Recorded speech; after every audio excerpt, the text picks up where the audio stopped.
Doctors of Reddit, what is the weirdest cure your patients have tried to use for their illnesses? I'm a doctor now, but this was before, when I was in med school. A woman tried to cure her cancer by starving herself. This does not work. Cancer just steals all your energy and nutrients. By the time she accepted medical help, she was skin and bones, and her tumor just grew right out through her skin. It was awful. One of my patients, grown adult, swallowed a thumbtack as a dare, but immediately afterwards started having chest pain, probably from mucosal damage in his esophagus. So his idea was to try to take a self-made stack of maybe 7 or 8 penny-sized magnets, which he stuck down his throat to try to pull the thumbtack back out, and ended up accidentally swallowing that too. I consulted a gastroenterologist, and I could hear his facepalm on the other end of the phone. Not a doctor obviously, but a 2-time cancer patient. The amount of people who tried to convince me that changing my body's pH by either ingesting large amounts of baking soda, base, or lemon juice/cider vinegar acid was abnormally high. Everyone had a blog to share claiming this huge secret my doctor wouldn't want me to know, allegedly. Interestingly, they couldn't even get it straight which way the pH needed to go. My coworker's patient with breast cancer made a 3-inch gash in her thigh and stuffed it with garbanzo beans because she read that it triggers the body to fight the cancer. She was actively receiving chemotherapy at the time. She didn't even disclose this to him. He just noticed as he was doing the exam. Doc. Burns. OMG. Every home remedy. Mayonnaise, toothpaste, honey, syrup. Bee stings are another interesting bunch. Woman used a baby wipe as a tampon. It remained there for 3 weeks. I had a gentleman come in because of generalized fatigue. He had his legs wrapped with duct tape to prevent peripheral edema and fluid seeping from his legs. His hemoglobin was 3, and he had a perforated gastric ulcer. I had a woman with a rash on her groin. Clarification, on her labia majora. She attempted to treat with leather tanning solution. There was something else crazy that I can't recall. Too many crazy things at this point. Old guy lived by himself out in the bush. Developed a large chronic ulcer on his shin, so wrapped chicken wire around it to protect it from trauma and keep his clothes clean. Unfortunately, the granulation tissue from the ulcer base grew over the chicken wire. He just cut around it and added another layer of wire.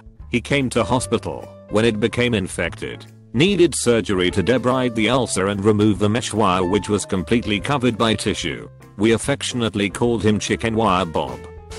I work with doctors helping their patients adapt to their doctor's desired diets. Sometimes it's elimination diets to help the patient and their family adapt to a type 2 diabetic approved diet. Sometimes I'm working to help find a cause of IBS, reduce Crohn's symptoms, or work on autoimmune protocols. I spend a lot of time helping people with diet and nutrition. My business is based out of my gym, so my friends and family know they can talk to me about diet, exercise and health issues. My own mother phoned me one day. I could barely hear her over some loud crunching and crinkly sound in the mic. I asked what the noise was. Well, she was watching Dr. Oz, and he'd said hot peppers helped increased metabolism, and had also talked about regularly including apple cider vinegar for digestive health. She wanted to lose weight and improve her digestive health. She'd already had a RNY gastric bypass surgery 5 years previously and has several autoimmune diseases.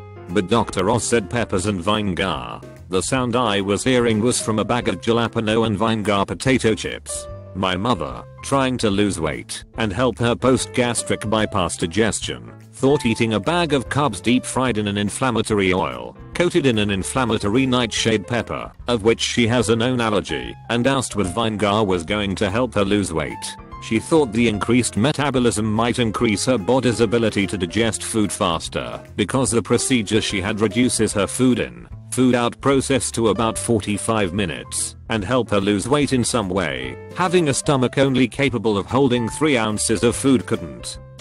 I'm not a doctor, and I shouldn't even have been told about this, but my friend's dad is a GP.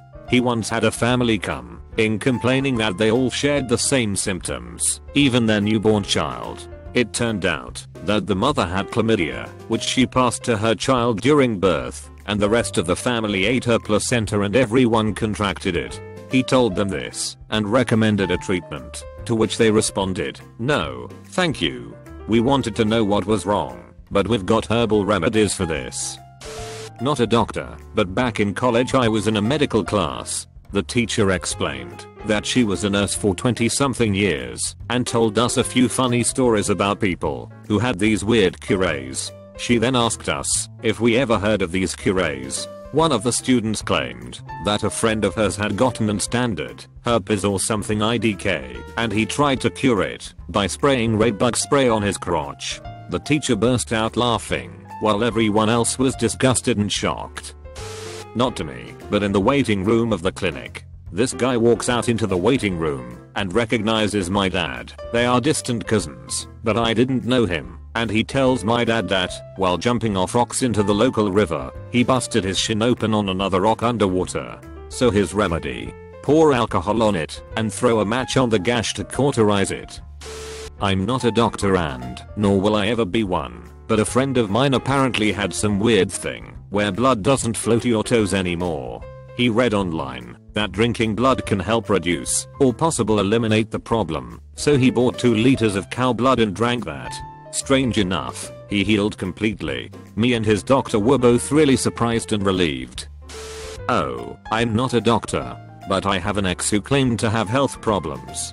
She made me watch this documentary about some guy who would acquire meat and then let it rot for weeks or months and then eat it raw. Supposedly it cured his health problems. My ex wanted to do the same thing as a treatment for her health problems, which were actually caused by the abuse of narcotics, alcohol, and OTC drugs. I saw someone in the emergency department about a month ago who had pain in both eyes after welding without eye protection. This is known as photokeratitis. It doesn't usually last very long and the treatment is predominantly symptom-based artificial tears, anti-inflammatory eye drops, cold compresses, darkroom etc. The man had googled home treatments and found that layering smashed bananas over his eyelids helped. I guess it's not too dissimilar to a cold compress. I told him I'd add it to my repertoire. My Mill is a huge essential oil fan.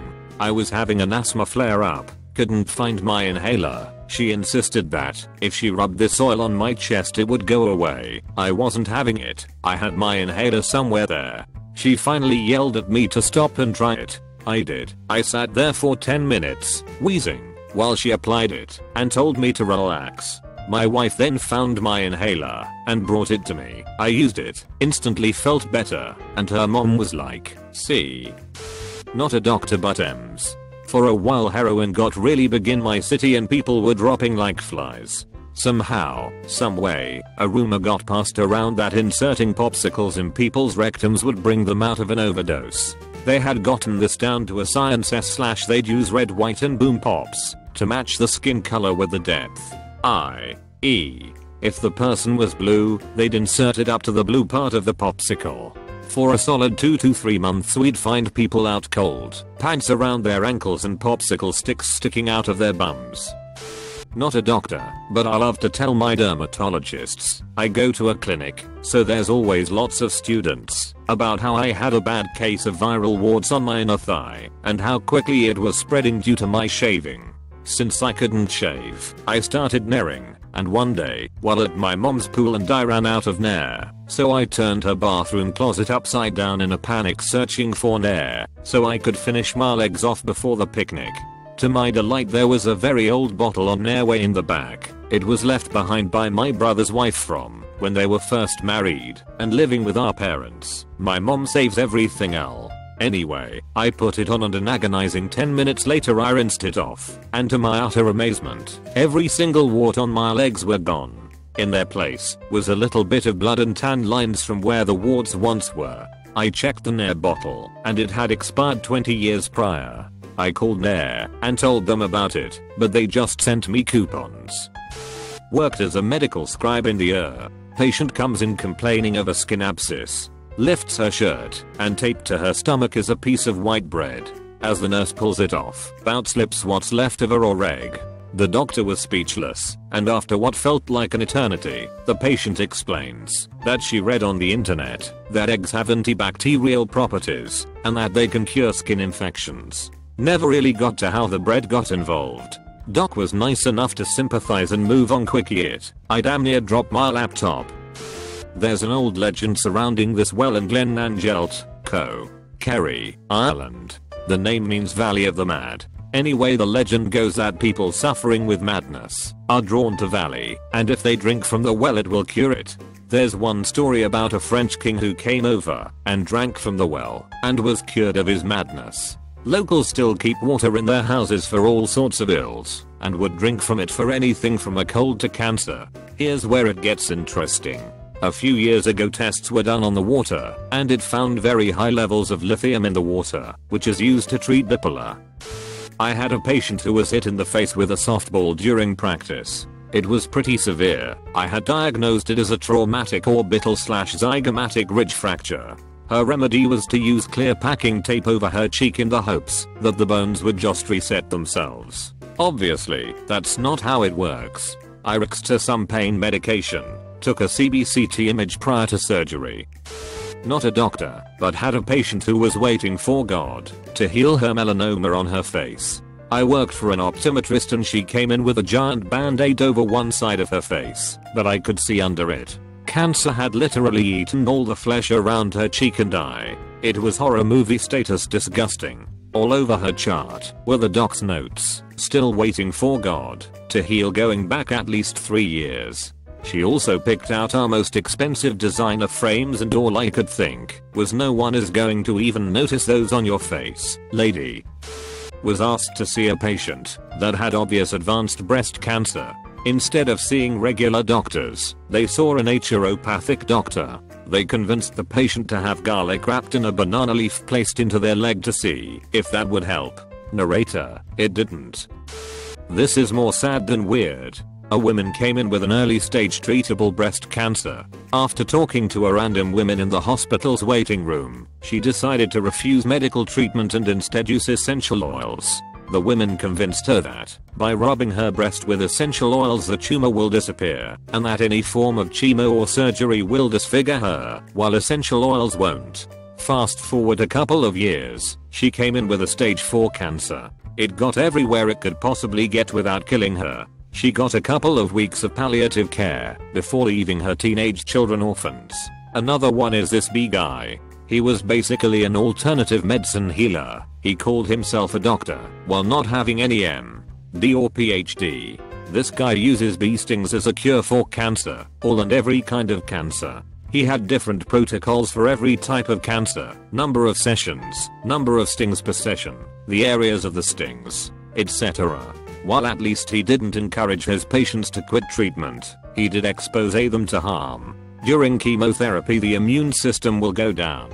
The bee stings would get infected most of the time, and we had a couple of close calls. This dude had convinced all his patients that the brush with death that they had was because of the cancer toxins leaving their bodies. The cherry on top is that his treatment was not anywhere close to cheap. He was making in a day more than any doctor I know would make in a month. I'm a kidney document. Had a guy with advanced chronic kidney disease from his other health conditions. Kidneys were scarred, and filtering units don't regenerate. He heard that Tom Brady uses an electromagnetic field generator, and asked me if it would help. I said absolutely not. Then he brought me this book filled with pseudoscience, and how NASA research shows it's a cure-all. He financed one for $7,000. Needless to say, his kidney numbers are no better. And the best part was he couldn't afford his copay and asked for some help. I sympathize that there's no good way to reverse his condition. But it's sad that a company would on someone's desperation to make a quick buck. Not a doctor, but a surgery nurse. We had a lady come in for cataract surgery. She had a chelation, acustai, little pimple on the lash line. When talking to her about it, she revealed that a friend from church advised her to apply urine to it several times a day. This lady was straight up putting this in her eye willingly. We did not perform her surgery that day. Pediatric dentist here. Had a mom forego small simple fillings for her son and hoped to remineralize the teeth with essential oils and mashed up eggshells. When I explained why we were way past the point of demineralization and that the process she suggested was implausible, she screamed at me that I only cared about money and stormed out. A year later dad brought the little guy back for multiple extractions and stainless steel crowns. One of my patients had been wearing a bandana over the left side of his face for over a year. His wife and daughter never questioned it. He passed out in his kitchen one day, and when EMS arrived they removed it. He had a tumor that had eroded the entire side of his face, eye socket, and eyeball. He looked like Two-Face. He came to the hospital and refused all treatment because his diet of only eating blueberries had gotten him this far, and he was going to go back to it. Never found out how long he lasted. Not a doctor, but had a classmate who had been an EMT for years. He once took a gal to the ER for severe abdominal pains. This was in East Texas, where folklore and wives' tales, science. Turns out she had a prolapsed uterus, and the folk remedy was, drumroll please, to shove a potato in her coochie. Because when something falls out, you push it back in, right? And potatoes have healing properties, right? The warmth and moisture of the environment turned out to be an excellent place for the potato. So by the time it was sprouting, she was in pretty extreme discomfort. I'm not a doctor, but honey heals wounds, and it heals wounds better than anything else. In many cases, a particular honey, manuka honey, made by bees who take nectar from the tree that tea tree oil comes from, has been tested clinically, and it is being used by Western medicine in hospitals to help heal MRSA and other antibiotic-resistant infections. But I have used regular old honey to heal things that weren't quite that bad. For instance, my partner had a cyst erupt on his shoulder that would not heal until we tried honey.